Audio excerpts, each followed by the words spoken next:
was in my car and I was coming to work, and some lady in a car next to me was screaming out of her window. And I rolled down my car window, and she said, "Turn on your radio." And I turned on the radio, and they were talking about the president was shot at that time. And I don't know if you know Washington, but I was at Friendship Circle, which is like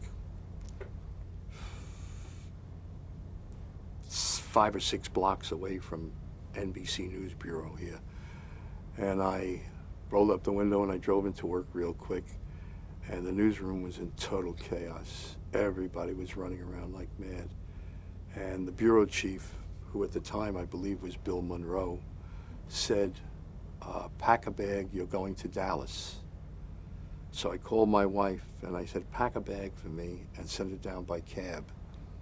And before the bag ever got here, they said, "Never mind, you're going out to Andrews Air Force Base." I couldn't find a courier to take me out there, so I jumped in my car and I wanted to go to Andrews.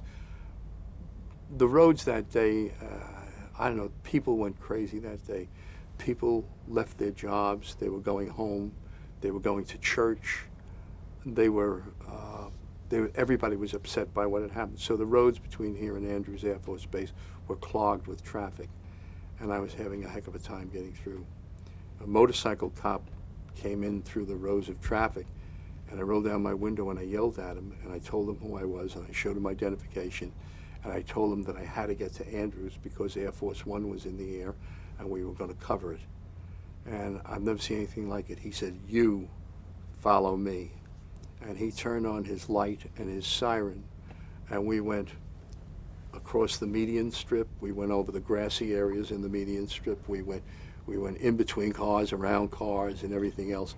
He got me out to Andrews like in 10 or 15 minutes, which I couldn't believe in that traffic. It was bumper to bumper traffic. He got me out there. To this day, I regret that I didn't get the name on his nameplate. I wanted to thank him, but it was so chaotic. And I said, "Thank you," and he left. I didn't get his name, my fault. And when I got out there, I had a heck of a time trying to get in, even though I had a White House pass. The Secret Service was very, very touchy. And they weren't letting people in. They weren't letting me in. And I remember Nancy Dickerson saw me at the gate, and she said to one of the Secret Service agents that she says, "You've got to let him in." She says, "Or we're not going to get on the air." And then they checked my credentials again, and they let me in. All the networks were set up out there, NBC, CBS, and ABC. And the phone company, which was in a big rush, couldn't get phone lines. In those days, everything was phone lines, no satellite, no microwave. Couldn't get phone lines into all 3 networks, but since the NBC truck was out there first, they were putting the phone lines into the NBC, the video lines into the NBC truck. And that was the first time I heard the word. We have pools nowadays where one network will pool the whole coverage of it. The first time I heard, they told me on the telephone, they said, "You will be the pool for all 3 networks, and I guess for the world for that matter." And we only had 2 cameras out there. It was black and white cameras. And when the plane was about to land, they made us turn off the lights because it was blinding the pilot. And as he was taxiing up to the runway, and it wasn't a jet, it was those prop engines, there was so much noise that the cameramen couldn't hear me. If you look at the tape, you probably see the cameras swish panning all over the field until the motors were turned off. Then they heard me and they realized we were on the air. They didn't know we were on the air, they couldn't hear me. And I remember you'd heard President Kennedy was dead, and the back cargo door of Air Force One opened up, and they had one of those cargo lifts go up to it. And about 8 men or so came into that cargo lift with the coffin. And Jackie Kennedy was there on that cargo lift. And as they were lowering the cargo lift, I remember one of them, Secret Service agent, sort of patted the coffin as if, "I'm sorry, my boss is dead." I mean, you could see the emotion just in the simple pat that he was doing. And when the cargo lift got all the way down, Bobby Kennedy came up to it, and they helped Jackie down. And they put the coffin into what was like ambulances weren't what they are now. It was like a hearse type of station wagon.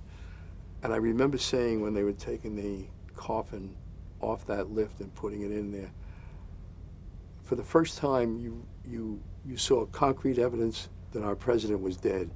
And I remember saying to the crew, geez, that's the president of the United States in that coffin. I remember it hit us all at the same time when you saw the coffin. You heard he was dead, but you didn't see any concrete. Now you saw it. It was really a very trying time. Anyhow, Jackie got into the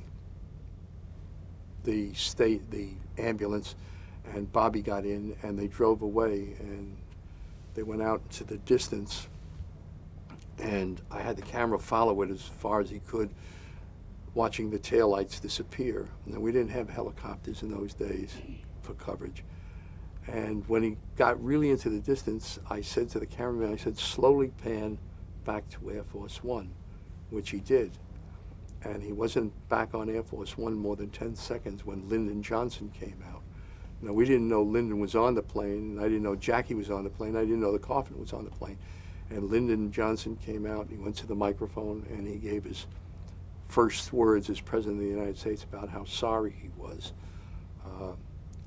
One of the magazines, I can't remember, it was Time, or one of them said in the weeks that followed, television graphically portrayed the passing of the old to the new when they panned from the distant taillights back to the plane.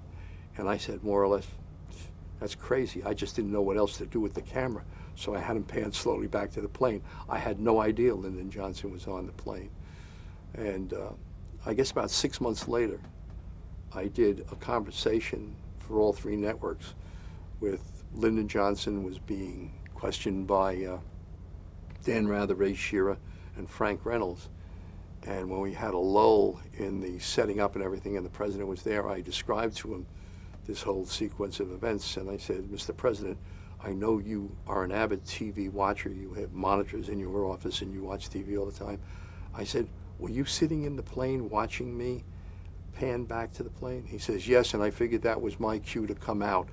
I felt like saying, what would you have done if I hadn't panned back? You know, would you have stayed in there forever? But I guess he would have come out eventually. But he said, I figured that was my cue to come out.